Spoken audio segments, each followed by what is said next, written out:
दोस्तों, कहानी की शुरुआत होती है सोफिया नाम की एक लड़की को दिखाते हुए जो कि अपने बॉयफ्रेंड नाचो के साथ इंटीमेट हो रही थी। नाचो और सोफिया लिव इन में रह रहे थे। ये दोनों एक दूसरे के संग इंटीमेट होते हैं और फिर सोफिया एक कंपनी में जाने लगती है क्योंकि आज उसका एक कंपनी में इंटरव्यू था। सोफिया के जाने के बाद नाचो भी अपने क्लाइंट्स को हैंडल करता है। यहाँ पर हमें पता चलता है कि नाचो रियल एस्टेट का काम करता है। इसके बाद हम सोफिया को देखते हैं जो कि यहाँ सेक्रेटरी की जॉब के लिए आई थी। लेकिन सोफिया दूसरे कैंडिडेट्स को देखकर काफी अनकंफर्टेबल फील करती है क्योंकि ये कैंडिडेट्स काफी हाईली एजुकेटेड थे, जबकि सोफिया कुछ ज्यादा पढ़ी लिखी नहीं थी। लेकिन कंपनी की ओनर बियाट्रीज की सेक्रेटरी बनने के लिए सोफिया ने कंपनी में अपने नकली डॉक्यूमेंट सबमिट किए थे। जब सोफिया इंटरव्यू के लिए बियाट्रीज के पास जाती है तो बियाट्रीज के पास एक क्लाइंट का कॉल आता है। बियाट्रीज सोफिया की स्किल्स जानने के लिए उसे क्लाइंट को हैंडल करने के लिए कहती है और सोफिया भी बहुत अच्छी तरीके से क्लाइंट्स को हैंडल करती है। ये देखकर बियाट्रीज सोफिया से काफी इंप्रेस होती है और सोफिया को सेक्रेटरी की जॉब मिल जाती है। जॉब मिलने की खुशी में सोफिया नाचो के साथ इंटीमेट होती है और बताती है कि बियाट्रीज एक सेल्फ मेड वुमन है।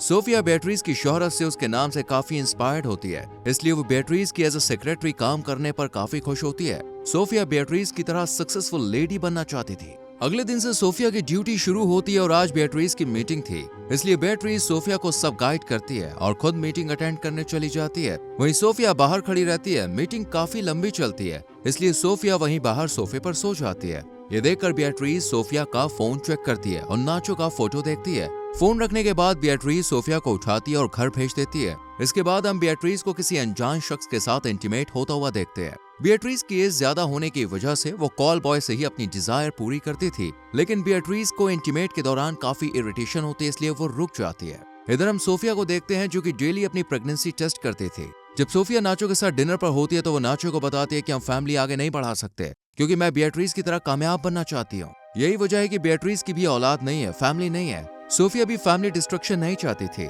लेकिन अगले ही सीन में हम देखते हैं कि सोफिया नाचो के बच्चे की मां बनने वाली है। ये न्यूज सोफिया के लिए काफी शॉकिंग होती है, इसलिए वो चर्च जाकर फादर से इस बच्चे के अबॉर्शन की बात करती है, लेकिन फादर इसे पाप बता के इसे करने से मना करते हैं। बियाट्रीज सोफिया को अपने साथ एक मीटिंग में ले जाती है जहां सोफिया बियाट्रीज के क्लाइंट्स को काफी अच्छे से हैंडल करती है। इस बात से खुश होकर बियाट्रीज सोफिया को परमानेंट जॉब का ऑफर देती है। बियाट्रीज सोफिया को हाई पोस्ट दिलाने का फैसला करती है, लेकिन इस पोस्ट को हासिल करने से बियाट्रीज सोफिया को कंपनी के एक एम्प्लॉय को फायर करने का काम देती है। सोफिया भी इस लेडी के पास जाकर उसे बताती है कि आपने 10 दिन की लीव ली थी, इसलिए कंपनी आपको फायर करती है। दरअसल इस लेडी के बेबी हुआ था और कंपनी का मानना था कि प्रेग्नेंट होने के बाद कोई भी लेडी सही से काम पर फोकस नहीं कर पाती।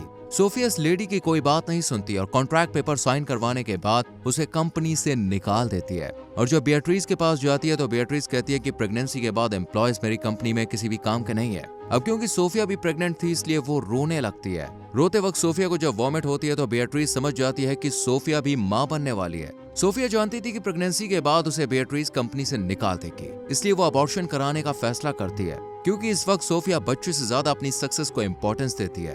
ये सारी बातें वो बियाट्रीज को भी बताती है। बियाट्रीज सोफिया से पूछती है कि तुम्हारी प्रेगनेंसी के बारे में कौन कौन जानता है। इस पर सोफिया कहती है कि अभी तक नाचो या किसी और को नहीं पता है, सिर्फ आप ही हैं जो ये बात जानती है। इसके बाद बियाट्रीज अपने लॉयर फ्रेंड से सरोगेसी के बारे में डिस्कस करती है क्योंकि वो सोफिया का बच्चा लेकर मां बनना चाहती थी ताकि उसे शादी ना करनी पड़े। बियाट्रीज के दोस्त इस बात से काफी खुश होते हैं और फिर बियाट्रीज सोफिया को कॉल करके अपना आइडिया बताती है। बियाट्रीज की बात सुनकर सोफिया को लगता है कि बच्चा अडॉप्ट करने के बाद बियाट्रीज की कंपनी से उसे निकाल दिया जाएगा, इसलिए वो बियाट्रीज को बच्चा देने से मना कर देती है। लेकिन फिर अपनी सक्सेस को देखते हुए वो इस बात के लिए राजी हो जाती है। बियाट्रीज सोफिया को कहती है कि प्रेगनेंसी के आखिर कुछ महीनों में तुम मेरे साथ ही रहोगी। 6 महीने के लिए सोफिया को बियाट्रीज की बताई हुई जगह पर रहना था। सोफिया इस बात के लिए राजी हो जाती है और फिर सोफिया सरोगेसी डॉक्यूमेंट पर भी साइन कर देती है। सोफिया नाचो को बताती है कि कंपनी के प्रोजेक्ट की वजह से उसे 6 महीने बाहर रहना है। सोफिया कहती है कि मुझे असिस्टेंट मैनेजर की पोस्ट मिल गई है और मेरी सैलरी भी डबल हो चुकी है, और ऐसा असल में होने भी वाला था क्योंकि सरोगेसी डील के मुताबिक सोफिया को ना सिर्फ खूब सारे पैसे मिलने वाले थे बल्कि प्रमोशन भी तय हुआ था। हालांकि नाचो सोफिया से दूर नहीं रहना चाहता था, लेकिन सोफिया के कहने पर वो मान जाता है। हालांकि नाचो को अब भी नहीं पता होता कि सोफिया प्रेग्नेंट है और ये उसका ही बच्चा है। डील के मुताबिक सोफिया बियाट्रीज के साथ एक नए घर में रहने चली जाती है जो कि एक शानदार बंगलो था।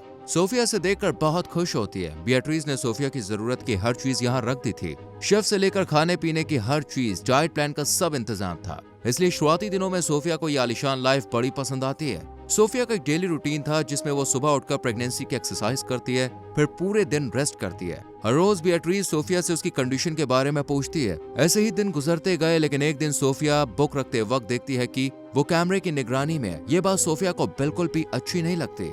इसलिए जब बीएट्रीज घर आती है तो सोफिया पूछती है कि तुमने मुझ पर नजर रखने के लिए ये कैमरे लगवाए ना। इस पर बीएट्रीज कहती है कि ये सिर्फ तुम्हारी सिक्योरिटी के लिए है। सोफिया की नाराजगी देख बीएट्रीज कहती है कि मैं इन कैमरास को हटवा दूंगी। इस तरह दोनों के बीच फिर से सब नॉर्मल हो जाता है। अगले दिन बीएट्रीज असिस्टेंट की पोस्ट के लिए एक नए एम्प्लॉय को हायर कर लेती है और सोफिया को बताती है कि तुम्हारा प्रमोशन हो गया है। धीरे धीरे बीएट्रीज सोफिया के बच्चे के लिए पॉजिटिव होने लगती है। इसी बीच सोफिया का फोन कहीं गुम हो जाता है। हालांकि बहुत टाइम से सोफिया अपना फोन ढूंढ रही थी, लेकिन वो उसे कहीं नहीं मिलता। इसलिए वो मेड का फोन मांगती है ताकि नाचो से बात कर सके, लेकिन वो ऐसा कर नहीं पाती क्योंकि मेड के पास भी फोन नहीं था। रात को जब बीएट्रीज घर आती है तो सोफिया बीएट्रीज को ही बताती है कि मेरा फोन कहीं खो गया है और वो मिल नहीं रहा है। इस पर बीएट्रीज सोफिया को तसल्ली देती है कि वो उसे कल नया फोन ला देगी। कुछ दिनों के बाद जब बीएट्रीज सोफिया का अल्ट्रासाउंड कराने ले जाती है तो डिस्प्ले में साफ साफ सोफिया का बेबी दिखता है, जिसे देखकर सोफिया से ज्यादा बीएट्रीज खुश होती है। यहाँ पर हम देख पाते हैं कि बीएट्रीज का बच्चे के लिए जो जुनून था वो और ज्यादा बढ़ गया था। एक दिन सोफिया बीएट्रीज के साथ ऊपर वाले कमरे में जाती है, जहाँ का नजारा देखकर वो समझ जाती है कि बीएट्रीज बच्चे के लिए कितनी ऑब्सेस्ड है, क्योंकि बीएट्रीज ने इस कमरे में बच्चे के खिलौने वगैरह सजा रखे थे। सोफिया का घर में अकेले टाइम पास नहीं होता था, इसलिए बीएट्रीज सोफिया के लिए एक पपी लाती है, जिसके साथ सोफिया काफी खुश रहने लगती है। कुछ दिनों के बाद सोफिया को पता चलता है कि बीएट्रीज ने मेड को नौकरी से निकाल दिया है। स्विमिंग के दौरान सोफिया इसकी वजह पूछती है, लेकिन बीएट्रीज सोफिया को वैलिड रीजन नहीं देती। इसलिए सोफिया गुस्सा होकर अपनी स्विमिंग के कुछ स्टेप बीच में ही छोड़कर जाने लगती है। ये देखकर बीएट्रीज सोफिया के पास आती है और उसे एक किक मारती है और कहती है कि तुम इस पूल से तभी बाहर निकलोगी जब स्विमिंग के सभी स्टेप पूरे कर लोगी। बीएट्रीज का ये रूप देखकर सोफिया काफी शॉक्ड होती है, लेकिन फिर सोफिया इस बात को भूल जाती है। कुछ दिनों के बाद सोफिया का बर्थडे आने वाला था, इसलिए वो बीएट्रीज से रिक्वेस्ट करती है कि वो नाचो से उसकी बात कराए। बीएट्रीज भी सोफिया की बात मान जाती है और सोफिया काफी टाइम बाद नाचो से वीडियो कॉल पर बात करती है। इसलिए उसकी आंखों में आंसू आ जाते हैं, क्योंकि सोफिया को यह एहसास हो गया था कि उसने नाचो से दूर जाने का जो फैसला लिया वो गलत था। ये देखकर बीएट्रीज कॉल कट कर देती है। बीएट्रीज को सोफिया के बारे में पता चलता है कि वो एक सिंपल सी कॉलेज की ग्रेजुएशन स्टूडेंट है और उसके पास कोई खास डिग्री नहीं है। सोफिया ने ये जॉब झूठ बोल कर ली थी। हालांकि बीएट्रीज इस पर बहुत गुस्सा होती है, लेकिन वो सोफिया से कुछ कहती नहीं है। इसी दिन सोफिया घर से भागने की कोशिश करती है, लेकिन तभी बीएट्रीज सोफिया को इमोशनल ब्लैकमेल करके रोक लेती है। पर अगले दिन बीएट्रीज ऑफिस में सीसीटीवी कैमरे की मदद से देखती है कि सोफिया घर से भागने की कोशिश कर रही है। ये देखकर बीएट्रीज काफी घबरा जाती है, क्योंकि इस घर के फेंस में बिजली थी। हालांकि सोफिया इस बात से अनजान थी, इसलिए जैसे ही वो ऊपर चढ़ती है उसे एक जोरदार झटका लगता है और वो जमीन पर गिर जाती है। बीएट्रीज जल्दी से सोफिया के पास आती है और उसे डॉक्टर वगैरह को दिखाती है। वहीं दूसरी तरफ हम नाचो को देखते हैं, जो कि सोफिया को धोखा देने वाला था, लेकिन फिर उसे सोफिया का एहसास होता है और वो उस लड़की को जाने के लिए कहता है। सोफिया से मिलने के लिए नाचो बीएट्रीज के ऑफिस जाता है, लेकिन उसे यहाँ बीएट्रीज नहीं मिलती, इसलिए वो सब एम्प्लॉय से सोफिया के बारे में पूछता है और एक एम्प्लॉय से सोफिया के बंगलो का एड्रेस लेकर वहाँ जाने लगता है। जब ये बात बीएट्रीज को पता चलती है तो वो भी बंगलो की तरफ जाने लगती है। गेट पर लगे कैमरे की मदद से नाचो सोफिया से बात करता है और सोफिया पुलिस की हेल्प लेने के लिए कहती है। नाचो पुलिस स्टेशन की तरफ जा ही रहा होता है कि बीएट्रीज नाचो को मार देती है। हालांकि बाद में बीएट्रीज को जब एहसास होता है कि उसने नाचो की जान ले ली तो वो खुद भी रोने लगती है। रात को बीएट्रीज और सोफिया दोनों एक दूसरे से ऐसे बिहेव करते हैं मानो जैसे कुछ हुआ ही नहीं है। बीएट्रीज जब डिनर कर रही होती है तो सोफिया बहाने से किचन में जाकर एक वुडन पीस से बीएट्रीज पर अटैक कर देती है और फिर बीएट्रीज को बांधकर नाचो के बारे में पूछती है।